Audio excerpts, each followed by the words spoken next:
city of Neotropolis had long since outgrown its foundation, sprawling upward in neon brilliance while the Undercity festered in a perpetual twilight.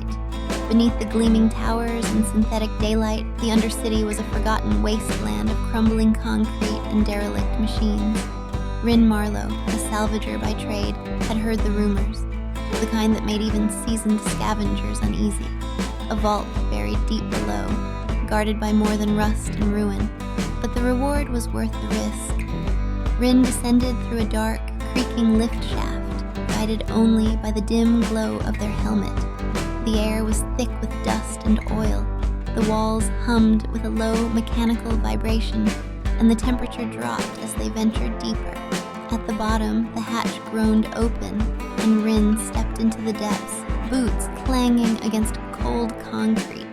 The Undercity here felt different, as though it had once been something more, built with purpose, but now abandoned and forgotten. Symbols etched in the walls whispered of a time long past, and strange noises reverberated through the dark like something alive lurking just out of sight. Rin pushed forward, ignoring the tremor in their gut. Something was down here, something ancient. The deeper they went, the louder the vibrations grew, until the ground itself seemed to pulse beneath their feet.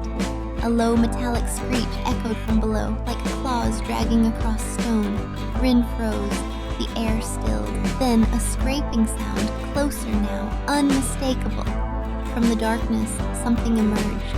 An ancient, rusted mech, its body a twisted amalgamation of metal and organic matter. Its eyes glowed with a malevolent light, scanning the room with an intelligence that made Rin's skin crawl. Before they could react, the creature let out a terrible screech, its clawed limbs lunging forward.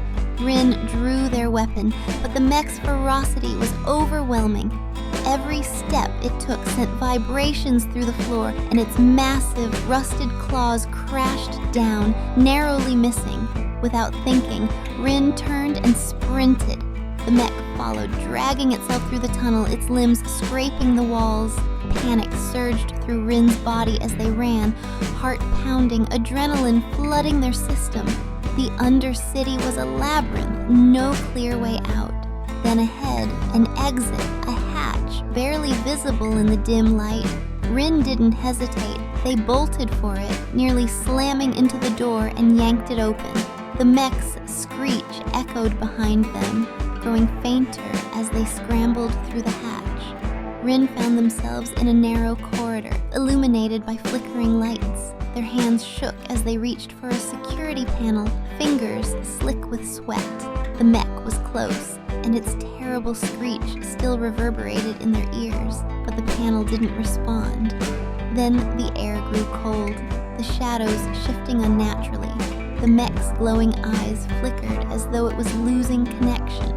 A soft, crackling sound filled the room, as if the entire Undercity was waking. The mech faltered, its body jerking in place as if controlled by some unseen force. Rin didn't wait to question it. They dashed through the corridor, finding another hatch leading to the surface. Gasping for air, they emerged into the polluted daylight of Neotropolis, but the terror didn't end there.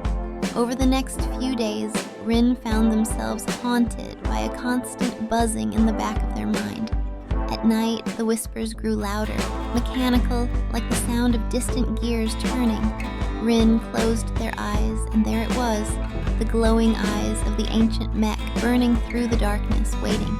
Rin had awakened something in the depths, something alive and machine-bound, and now it was waiting for them to return.